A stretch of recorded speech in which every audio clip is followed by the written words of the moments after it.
Buenos días, mis queridos hermanos.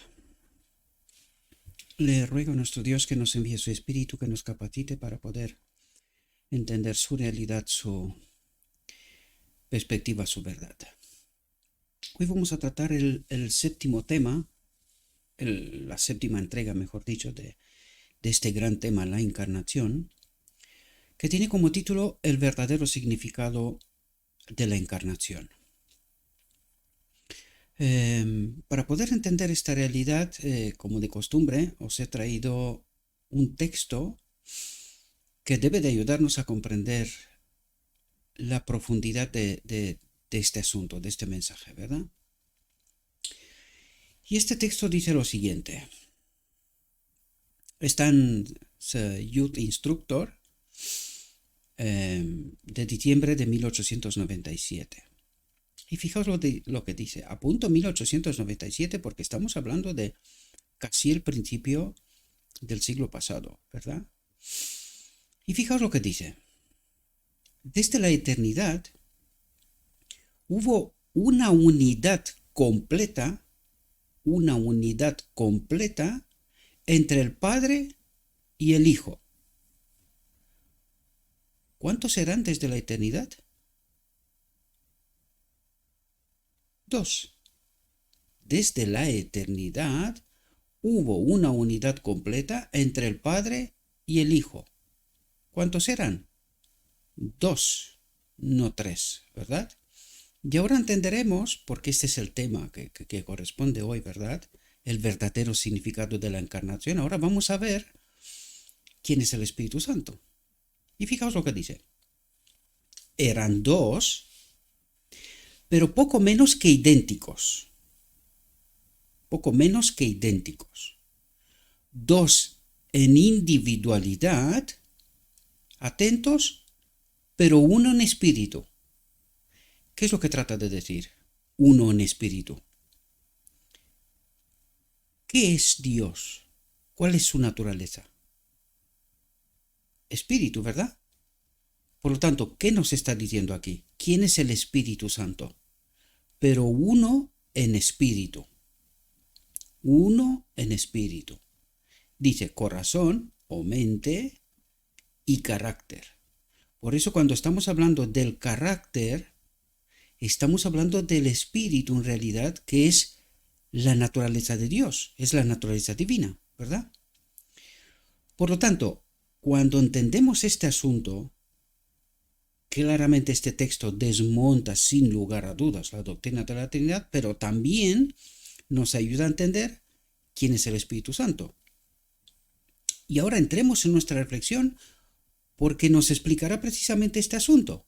¿Qué pasó en la encarnación? ¿Cuál es el verdadero significado de la encarnación, verdad? Y fijaos lo que nos dice.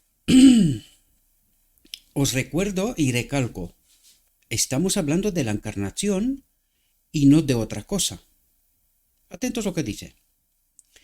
Cristo tomó sobre sí mismo la humanidad. Y atentos. Y entregó su vida, su naturaleza divina, ¿verdad? Este uno igual a Dios, espíritu, entregó su vida en sacrificio cuando la encarnación, esto es este vaciar de sí mismo, ¿verdad?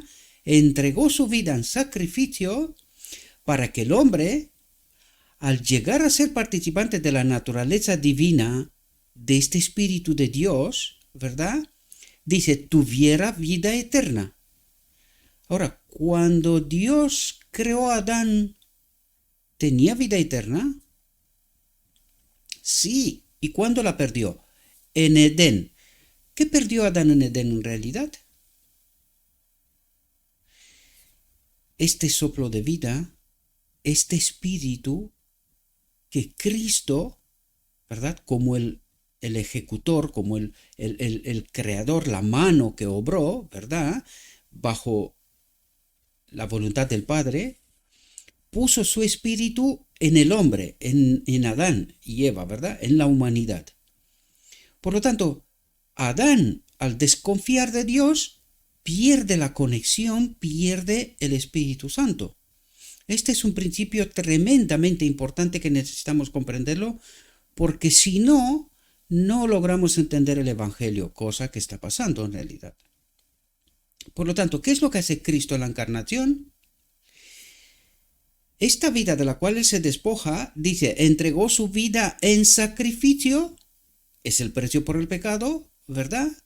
Pero al mismo tiempo también, esta vida es el Espíritu de Cristo del cual se despoja, al ser uno con el Padre, ¿verdad? Pues vuelve al Padre. Y desde el Padre, Cristo lo pide para que nos lo dé a nosotros. Pero también se le da al hombre Cristo Jesús.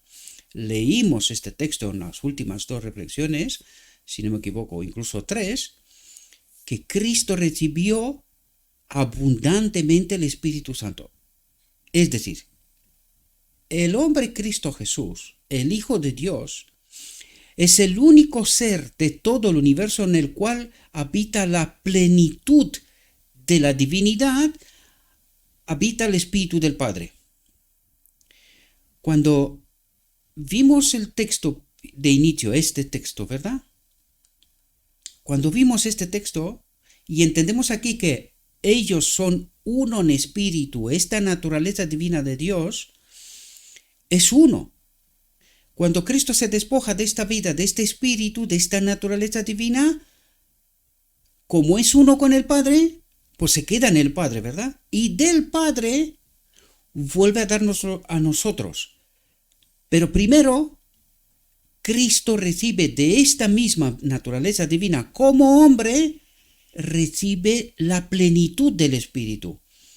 Es decir, esta vida de la cual se despoja Él siendo uno igual a Dios, al venir a este mundo, convertirse en hombre, recibe esta vida en plenitud, pero su naturaleza es humana, divino-humana, pero es como nosotros, el segundo Adán, ¿verdad? Ya no es uno igual a Dios. Dios es espíritu, ¿verdad? Su naturaleza es divina. Cristo es divino-humano, tal como estaba Adán también en la creación. Esta era la naturaleza de Adán en la creación, al recibir del Espíritu de Dios, del Espíritu Santo. Espíritu de Cristo, mejor dicho. Por eso vemos todas estas afirmaciones en el Espíritu Profecía con respecto al Espíritu Santo.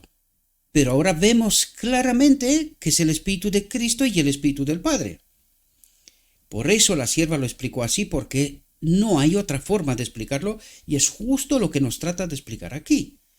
Y por eso dice, Cristo tomó sobre sí mismo la humanidad, o sea, se hizo hombre, ¿verdad? Vino, nació como hombre, se desarrolló como hombre en esta tierra, pero en el hombre Cristo Jesús, como Él nunca se separó del Padre, recibe la plenitud del Espíritu Santo, recibe la plenitud de la naturaleza divina, como hombre. Cuidado, y no son roles, es realidad. Él permanece como hombre, como segundo Adán, por la eternidad, sin dejar de ser el Hijo de Dios, ¿verdad? Entonces dice, Él entregó su vida en sacrificio, este es el precio por el pecado, uno igual a Dios se despoja de esta vida, se convierte en el hombre y como hombre recibe la plenitud del Espíritu, ¿verdad? Él mismo.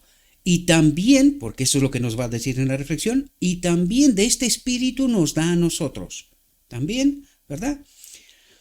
Por tanto, dice, al llegar a ser participante, para que el hombre, al llegar a ser participante de la naturaleza divina, de este Espíritu Santo, de este Espíritu de Cristo, del cual se despoja, ¿verdad?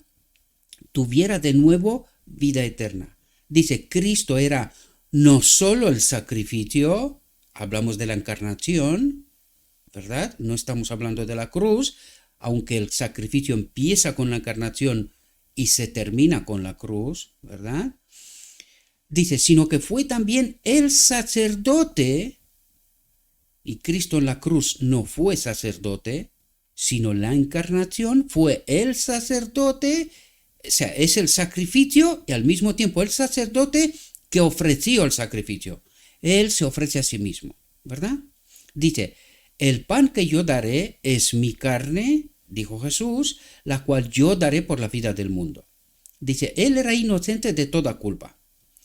se dio a sí mismo, atentos a lo que dice aquí, se dio a sí mismo a cambio del pueblo, del hombre, que se había vendido a sí mismo a Satanás por la transgresión de la ley de Dios. Esto es lo que pasó en Edén, ¿verdad? Dice, dio su vida por la vida de la familia humana, es decir, esta vida de la cual Él se despoja, nos la da a nosotros. Eso es lo que nos trata de decir, ¿verdad? Lo cual de esta manera llegó a ser su posesión adquirida.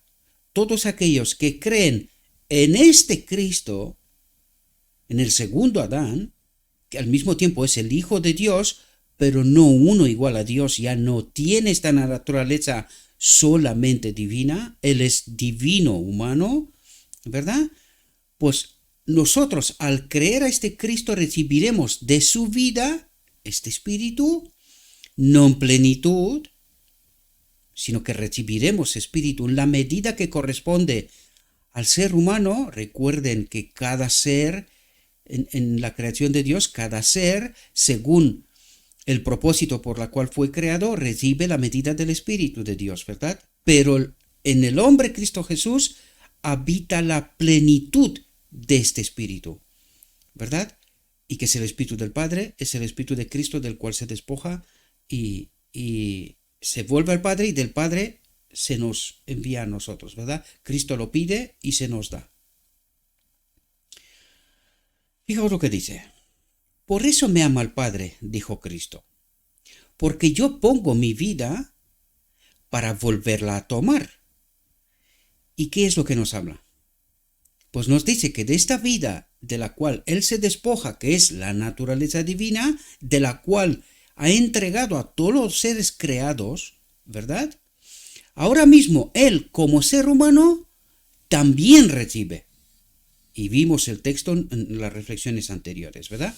Él también recibe esta plenitud del Espíritu, ¿verdad? Por lo tanto, porque yo pongo mi vida para volverla a tomar, nadie me la quita, sino que yo de mí mismo la pongo, tengo poder para ponerla y tengo poder para volverla a tomar. Atentos, este mandamiento recibí de mi Padre. ¿Por qué preserva este poder? Porque este mandamiento recibí de mi Padre. Es cuando el Padre llama a todo el universo y le pide que adore a este Hijo, al hombre Cristo Jesús. Este mandamiento recibí de mi Padre. Necesitamos comprender, en todo el universo de Dios, todos los seres creados solo adoran a Dios, pero ahora adoran al hombre Cristo Jesús, que es el Hijo de Dios, bajo este mandamiento recibido del Padre. El Padre pide, lo vemos en el Patriarcas y Profetas, llama a todo el universo y les pide que adoren a Cristo porque es su Hijo. Porque al despojarse de su vida, pagar el precio por el hombre, no es desmerecedor de ser el Hijo de Dios. Él nunca se separó de Dios. Él nunca se separó del Padre y de la voluntad del Padre. Jamás. Por lo tanto, no es merecedor de morir o de ser rebajado. Por lo tanto, Él preserva la consecuencia de haber pagado el precio por el pecado de Adán, del hombre, con su vida, pero no deja de ser Hijo de Dios. Por esto Él volverá a ser restaurado, ¿verdad? Preservando esta naturaleza divino-humana o humana, siendo hombre, como el primer Adán, ¿verdad? Dice, la paga del pecado es muerte.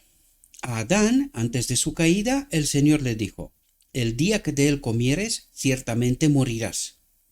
Si violas mi ley, seguramente recibirás la muerte como castigo. Y ahora ¿qué ley viola Adán, queridos? Es esa misma ley de la cual nos habló Cristo. ¿Qué es la ley? Ama al Padre, ama a tu prójimo. La ley del amor. ¿Y qué es esta ley? Es el propósito eterno de Dios, que Él ponga su espíritu en todo ser creado. Y este espíritu es lo que leímos al principio. Son un espíritu en mente y en carácter. Y cuando nosotros tenemos este espíritu de Dios, según el propósito eterno de Dios, que es la forma de cómo gobierna Dios en su reino, ¿verdad? Pues cuando nosotros recibimos este espíritu, con él recibimos el carácter. Por eso vemos en Ezequiel y en otros tantos textos que hay de la Biblia, que ahora mismo no me los recuerdo de memoria, ¿verdad? No los preparé especialmente, pero me vienen en la mente, ¿verdad? Pues cuando recibiremos el espíritu, recibiremos, o se forma con el espíritu, se forma este carácter que es esa ropa blanca que la necesitamos para poder entrar en la boda del Cordero, ¿verdad? Y esta es la obra de el Espíritu, es Cristo nuestra justicia, es el Espíritu de Cristo, por eso decimos que es tan fundamental e importante en el día de la expiación, porque el hombre Cristo Jesús está en el cielo. ¿Y quién opera en la tierra? Esta vida, este Espíritu del cual Él se despoja y obra en nosotros, y que es el Espíritu de Cristo y el Espíritu del Padre. ¿Y qué obra en nosotros? Ese carácter, ¿verdad? Basado, que es cuando nos habla de la fe de Jesús, está hablando de este carácter basado en la verdad sin contaminar. Por eso es tan fundamental entender la verdad sin contaminar, que es la obra del remanente final, de los 144.000. Digo remanente final porque era la obra de los de 1844 en adelante, hasta que rechazaron a Cristo en 1888. ¿Qué hicieron ellos? Recolocaron la verdad en su sitio correcto. ¿Cuál es la obra que tienen que hacer los 144.000 ahora? Recolocar la verdad en su sitio correcto. ¿Por qué? Porque el pueblo de Dios ha apostasiado. No cree en este Cristo del cual nosotros hablamos. Por eso hay tan poca recepción, ¿verdad?, de esta verdad y de esta realidad. Porque el pueblo conoce otra cosa. Conoce tres dioses iguales, interdependientes, ¿verdad?, entre sí mismos. Esta es la verdad pura sin contaminar del Evangelio, y tenemos el Espíritu Santo. Eso es lo que necesitamos entender, queridos. No se puede forjar en nosotros un carácter semejante al de Cristo basado en mentiras. Basado en mentiras, la elección de Adán, ¿fue para vida o fue para muerte? Eso es lo que necesitamos entender. Ahora necesitamos recolocar la verdad en su sitio correcto. Si nosotros no creemos a este Cristo, no entendemos a este Cristo, nuestra elección no puede ser correcta. Por eso es tan dañina, tan mortífera la doctrina de la Trinidad. Porque es una verdad contaminada por el enemigo. ¿Con qué propósito? Que no se forme en nosotros este carácter tan necesario para poder acudir a la boda del Cordero. Consecuencia, moriremos. Porque de nuevo, engañados, sí, pero hemos creído al enemigo, en lugar de ir a lo escrito está, ¿verdad? Dice, al desobedecer el mandato de Dios, el hombre perdió su vida. ¿Comprendemos qué pasó en Edén? Al desobedecer el mandato de Dios, el hombre perdió su vida en Edén. Pero antes de su caída, dice, Adán estaba libre de los resultados de la maldición. Cuando fue asaltado por el tentador, ninguno de los efectos del pecado estaban sobre él. Fue creado perfecto en pensamiento y acción, pero cedió al pecado, al engaño y a la mentira. Esto está ocurriendo hoy. Ahora entendéis por qué estamos hablando de verdades sin contaminar. ¿Cómo fue la elección de Adán en verdades contaminadas? Pero cedió al pecado, al engaño, a la mentira del enemigo, ¿verdad? Y murió. Y dice, y cayó de su estado elevado y santo. ¿Cuál era su estado elevado y santo? Su naturaleza era divino-humana. ¿Qué pasó? Perdió la naturaleza divina porque el Espíritu de Dios, con el pecado, con la desconfianza, con la mentira y el engaño, no habita en este templo. Por lo tanto, se retiró. Por eso es tan importante comprender este principio. Nosotros no podemos pretender que tenemos el Espíritu Santo creyendo mentiras. Y por eso nos está pasando lo que nos está pasando. Por eso es tan fundamental colocar nuestra fe basada en lo escrito está. Cristo venció con lo escrito está. No creyó ninguna de las artimañas del enemigo. Y nosotros, creyendo engaños y mentiras, creyendo doctrina de la Trinidad, creyendo a un Cristo que es Dios, ¿verdad? Igual al Padre. ¿Recibiremos vida o recibiremos muerte? Necesitamos profundizar en todas estas cosas, queridos, porque mucha gente engañada por Dios te ama, el Evangelio del Edén, transmitido por el mismo enemigo, que hoy lo sigue transmitiendo, ¿verdad? No deja de ser una gran verdad, pero no es toda la verdad. Y con esta gran verdad, pero no toda la verdad, Adán se dio al pecado, a la mentira y el engaño, y cayó de su estado elevado y santo. ¿Fue salvo? No. Debería de haber muerto instantáneamente. Gracias a la vida de Cristo, al Cordero de Dios, ¿verdad? Todavía estamos en este tiempo de gracia para recapacitar, comprender la consecuencia de haber cedido al engaño y a la mentira. Y este pueblo cree que creyendo mentiras, apostasías, será salvo. Por eso digo una y otra vez, iglesia militante se quedará aquí, porque se cree el relato oficial, y que no es más que apostasía, por mucho que nos duele. Estos días vi unos materiales en el poco tiempo que me queda, porque tengo muchísimo trabajo afuera en la huerta y otras cuestiones que tengo que hacer.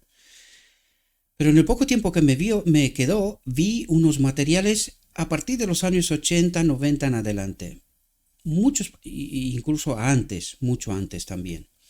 Muchos pastores que levantaban la voz advirtiendo de la apostasía de este pueblo. Muchos. Es que me gustaría decir que era uno, dos o tres. No. Muchos. Muchísimos. El material está en inglés, lo siento mucho. Por eso no lo puedo compartir con vosotros. Pero había muchas voces que reclamaban el desvío de este pueblo paulatinamente, pero seguro, hacia la apostasía.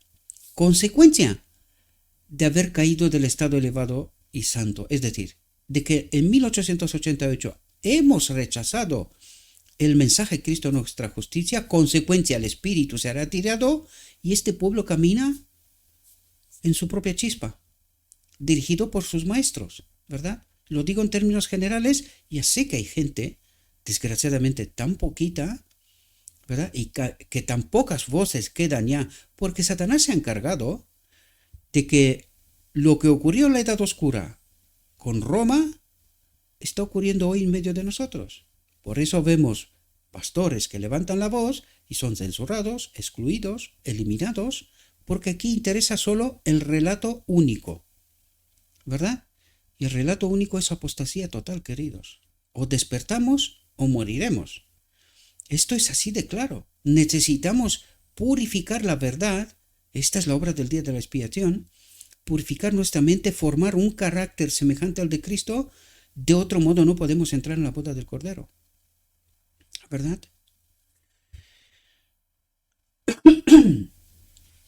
Dice, a semejanza de carne de pecado. Cristo, el segundo Adán, vino en semejanza de carne de pecado. Vino en semejanza de carne de pecado. Lo único que en él habitaba la plenitud de la divinidad o el Espíritu de Dios, ¿verdad? En favor del hombre, dice, se sujetó al dolor, al cansancio, al hambre, a la sed. Estaba sujeto a la tentación, pero no se rindió al pecado. Ninguna mancha de pecado estaba sobre él. Cuando dice no se rindió al pecado, no aceptó ningún engaño del enemigo, ninguna mentira. Eso es lo que trata de explicarnos, queridos, porque el enemigo nos ha hecho entender el pecado como si fuera una cuestión jurídica. Y no, pecado significa estar separados de Dios. Consecuencia, estamos haciendo de continuo, nuestra mente está de continuo al mal. Es consecuencia de no estar conectados con el Espíritu de Dios, ¿verdad? Declaró, he guardado los mandamientos de mi Padre en mi vida terrenal, dice. Él tenía poder infinito, atentos, Él tenía poder infinito o tenía el Espíritu de Dios solamente porque era perfectamente obediente a la voluntad de su Padre. Es decir, no aceptó ningún engaño, no se desvió en ningún momento de lo escrito está. Esto es lo que trata de explicarnos el Evangelio. Por eso Cristo venció con escrito está. Él no aceptó ningún engaño. En el desierto de la tentación, ¿qué es lo que hace el enemigo? Trata de hacerlo aceptar otra cosa que no está escrita. Y se presenta ¿cómo? Como ángel de luz. ¿Cómo se presenta hoy? Como ángel de luz, maestros, especialistas en teología, doctorados en teología y tal. Y solo hay que ver cuando abren la boca lo que dicen. ¿Está conforme con lo escrito está? ¿Es conforme con lo que nos está diciendo el Espíritu, Profecía y la Biblia? ¿O es otra cosa? Es el vino de Babilonia, resultado de la doctrina de la Trinidad que destruye a este Cristo y nos pone por medio un tercer Dios que no existía en la orden celestial. Lo vimos, desde la eternidad estaba el Padre y Cristo, nadie más. Y el tercer ser que trata de suplantarse bajo este ángel de luz, el Espíritu Santo, era Lucifer, convertido en enemigo de Dios, en Satanás. Y esto es lo que el pueblo no entiende. No entiende literalmente.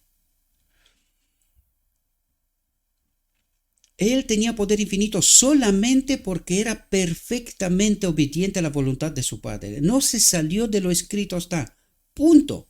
El segundo Adán soportó la prueba y la tentación para llegar a ser el dueño de toda la humanidad.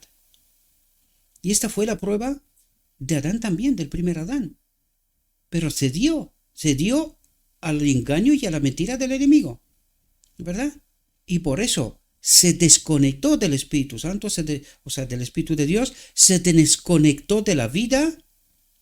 Por eso el segundo Adán, al quedarse en un escrito está, en verdades puras, no contaminadas, fue vencedor. ¿Cómo glorificará el remanente final a Dios? Siendo obediente a lo escrito está, de este modo glorifica a Dios tal como lo hizo el segundo Adán, y participarán de la boda del Cordero, queridos. Esto es lo que necesitamos entender. Yo sé que estas verdades son extrañas, porque nadie os lo predica. Casi nadie se lo sabe. Pero es la verdad. Es lo escrito está. Trato de ayudaros a entender. Vuestro deber no es creerme a mí. Tenemos escrito está. ¿Cómo entendí yo? Pues por el mismo método que yo entendí estas realidades, tenéis que entenderlas todos vosotros. El Espíritu de Dios es solo uno. La verdad es solo una. Y esta tenemos que entenderla todos si queremos participar de la boda del Cordero, si queremos estar unidos a esta naturaleza divina que ocurre en la boda del Cordero, una vez con todo el pueblo al final del día de la expiación. Espero que podamos entender bien todas estas realidades, verdades. Y para final, un otro texto para que podamos entender por qué es tan necesario el Espíritu de Cristo en el día de la expiación. Y fijaos lo que nos dice. La justicia de Cristo, y por cierto, ¿por qué la llama la justicia de Cristo? ¿Por qué dice la justicia de Cristo? ¿Qué es lo que hace Cristo cuando se despoja de esta vida, paga el precio por el pecado con esta vida, y que esta vida es también su Espíritu que nos lo envía a nosotros? ¿Verdad? Él intercambia la vida de la humanidad por su vida, ¿verdad? ¿Y qué es esta obra?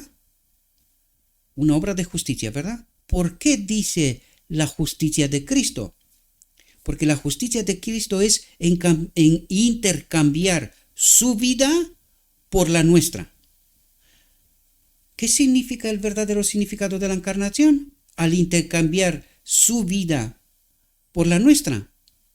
La justicia de Cristo.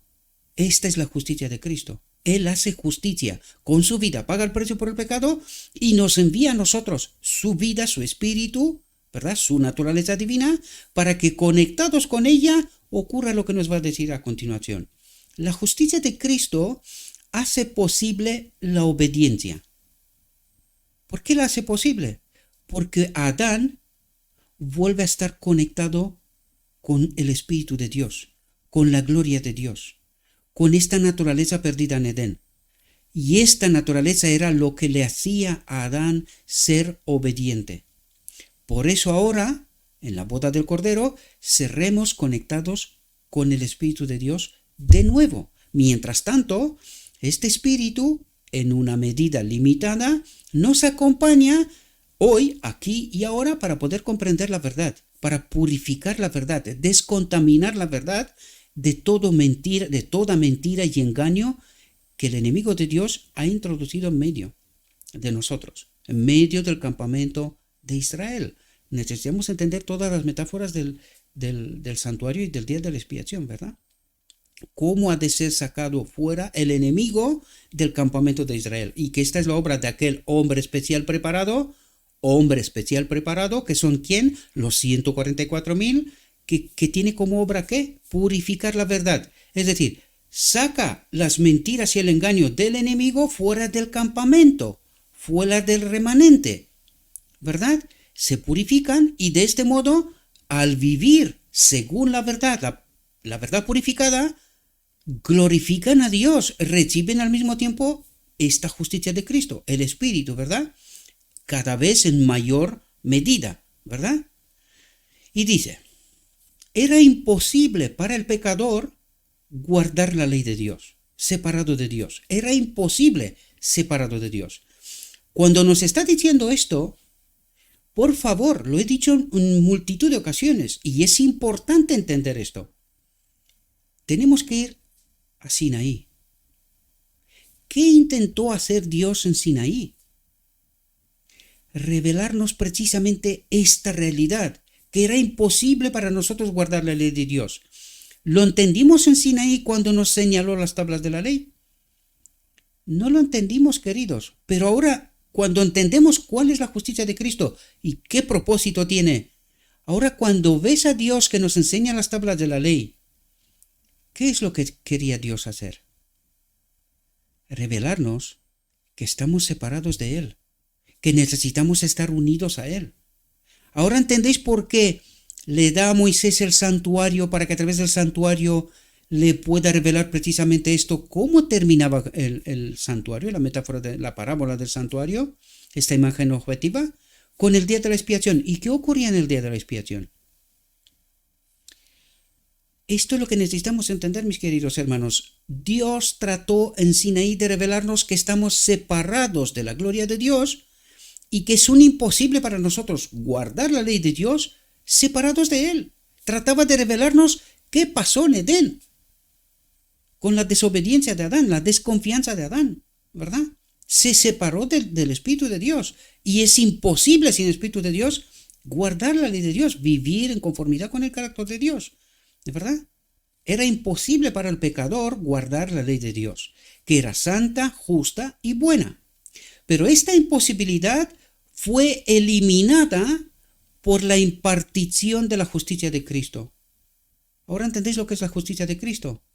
Es esta vida de la cual Él se despoja, se vacía y nos la da a nosotros. Pero esta imposibilidad de guardar la ley de Dios fue eliminada por la impartición de la justicia de Cristo al alma creyente y arrepentida.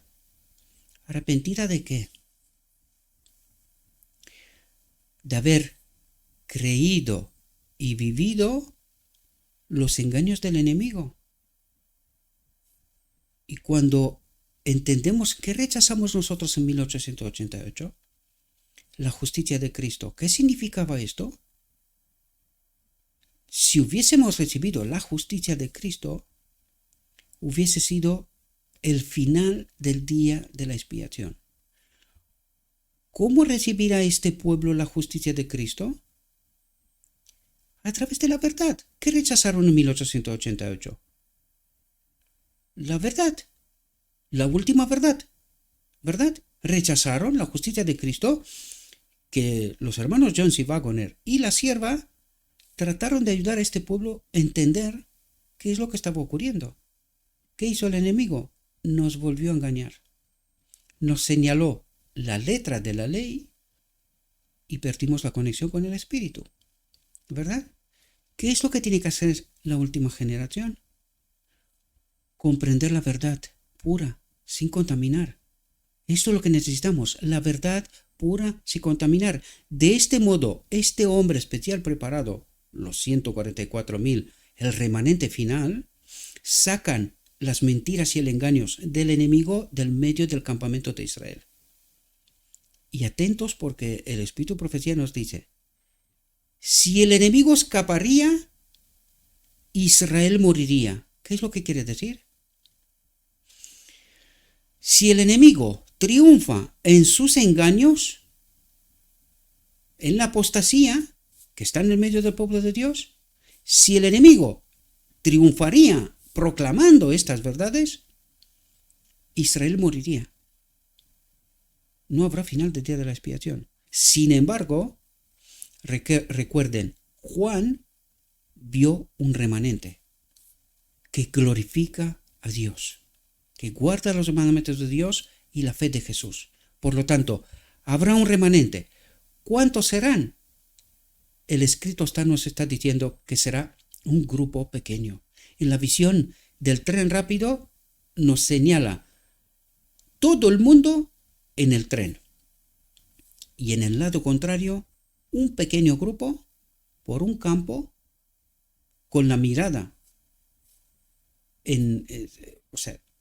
hacia Canaán, caminando.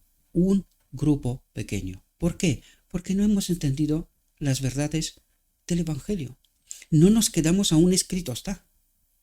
Y como no comprendimos la obra del día de la expiación, no nos conectamos con la justicia de Cristo, no formamos un carácter fundamentado en la verdad, que esto es la fe de Jesús, ¿verdad? Es la obra del Espíritu de Cristo, la justicia de Cristo, que forma este carácter, llena este templo, y así acudimos a la boda del Cordero. Y en mentira, esto es un imposible. No puede ser. Por eso necesitamos la verdad sin contaminar. La vida y la muerte de Cristo a favor del hombre pecador tenían el propósito de restaurar al pecador al favor de Dios. Al impartirle la justicia que cumpliría con los requisitos de la ley, al impartir la justicia al otro consolador que cumpliría con los requisitos de la ley y encontraría la aceptación del Padre. ¿Cuándo recibiremos nosotros la aceptación del Padre? En el decreto divino que ocurre justo en la boda del Cordero, ¿verdad? Allí recibiremos la aceptación del Padre. ¿En base a qué? Que nuestra mente se ha formado, que en nosotros se ha formado un carácter semejante al de Cristo, sin mentira, sin engaño. Están fundamentados en lo escrito está. No aceptan ninguna mentira y ningún engaño del enemigo de Dios, por mucho que se esfuerza, ¿verdad? Recuerden que cuando este hombre especial preparado en el día de la expiación agarra al macho cabrío que representa a Satanás para sacarlo fuera del campamento, dice que éste trata de escaparse. ¿Esto qué significa? Que está peleando para que sus mentiras y sus engaños permanezcan en medio del pueblo de Dios. Pero Dios levanta al remanente final que proclama la verdad, y todo aquel que se fundamenta en lo escrito está, por muy sorprendentes que puedan ser estas verdades, participará de la boda del Cordero y será salvo, participará también de la cena de la boda del Cordero que ocurrirá en el reino de Dios. Espero, mis queridos hermanos, que la culminación de todo este tema, la encarnación, os pueda servir. Este tema es preciosísimo. La sierva del Señor dice que este tenía que ser un tema por excelencia, estudiado. ¿Qué ha pasado en la encarnación? ¿Qué significa la justicia de Cristo? ¿Qué es lo que rechazamos en 1888? Y es la causa por la cual este pueblo hoy está en apostasía total. Son palabras duras, lo sé. Y no las digo con ningún gusto, mis queridos hermanos, porque os amo a todos. Tengo hermanos en la iglesia. Y yo sé, porque al creer estas mentiras y estos engaños del enemigo de Dios, no serán salvos, queridos. Y no es porque lo digo yo. Está escrito, lo veis, está escrito. Por eso os pido, en nombre de Cristo Jesús, dejen de estar callados, no tengan miedo, queridos. Cuando tenemos al Espíritu de Cristo, ¿de qué vamos a temer? ¿Qué vamos a temer? Esto es falta de fe, queridos. ¿Que me van a excluir de la iglesia? ¿Y qué? ¿Cuál es la verdadera iglesia? ¿Por qué hemos estudiado todos esos temas, queridos? Para que podamos entender cuál es la verdadera iglesia de Cristo. Y de esa iglesia no me puede sacar nadie. En esa iglesia solo nos mete Cristo y nos saca Cristo. Pero si Cristo nos mete, es para estar dentro para la eternidad. Si estamos en la iglesia de Cristo, llenos del Espíritu, con un carácter semejante al de Cristo, de esta iglesia no me va a sacar nadie, nunca, jamás. Por lo tanto, ¿por qué debo de temer del hombre y desconfiar de Dios? Esta es la obra del Edén, queridos, del enemigo. El miedo. ¿Por qué vamos a tener miedo? Proclamen la verdad. En nombre de Cristo Jesús os lo pido, por favor. Traten de entender y no permanezcan más en el engaño. Le ruego a nuestro Dios que nos envíe su Espíritu, que nos capacite para poder entender su verdad, su realidad, su perspectiva. Y os deseo, mis queridos hermanos, que tengáis un próspero día y en todo lo que os he dicho, os lo he dicho en nombre de Cristo Jesús.